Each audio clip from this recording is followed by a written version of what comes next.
Firstly, we are going to prime the eyelids. This step is important in general, but especially if your eyelids tend to get a little oily. A primer will give the shadows something to cling onto so that there's a barrier between your skin and the makeup.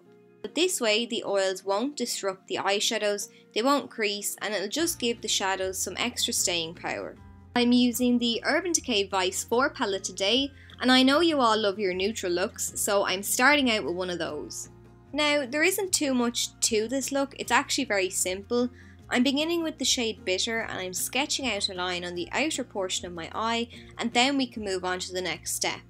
So I'm using a little more of the Bitter shade and I'm blending it into the crease, making sure not to blend out past that line. This look is all about layering. We're actually only using a handful of shadows. So once you have no product remaining on your brush, go back in, pick up a little more and add it into the crease. And just keep building up the colour until you're happy with how vibrant it is. Next I'm going in with the dark brown and I'm packing it all over the eyelid, and I think these two shades go together really nicely, and it's a great look for any of you out there that kind of like to change up your look for autumn. These colours are very flattering, particularly around this time of year. Exact same process as last time, just take a small amount of product on your brush at a time and pack it onto the lid. Next, with a clean brush, mine's actually dirty because I used it on the other eye, so don't mind that. What you want to do is you want to buff your brush back and forth at the point where the two shadows meet, and for us today that's in the crease. And this will just ensure that you can't see where one starts and the other stops. You want them to fade nicely into each other. I couldn't resist adding a little depth to the look. It's not obvious in the final look, so if you want you can skip this step, but I'm just applying a little bit of black eyeshadow on the outer third of the eyes to deepen them.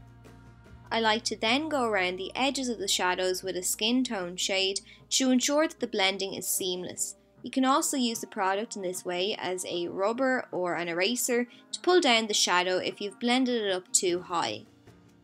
I'm lining my eyes with a liquid eyeliner and creating a flick on the outer corner of the eye, but I'm keeping the line quite close to the lash line because I want the focus to be on the smouldering smoky eye.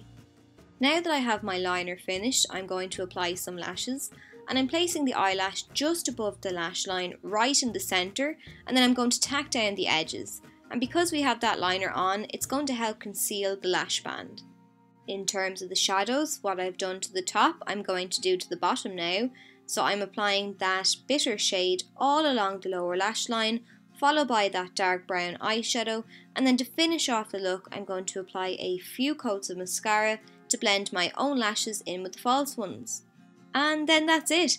So I hope you enjoyed this quick and easy tutorial. If you did, don't forget to give me a thumbs up, comment and subscribe if you haven't already, and I'll see you in my next video.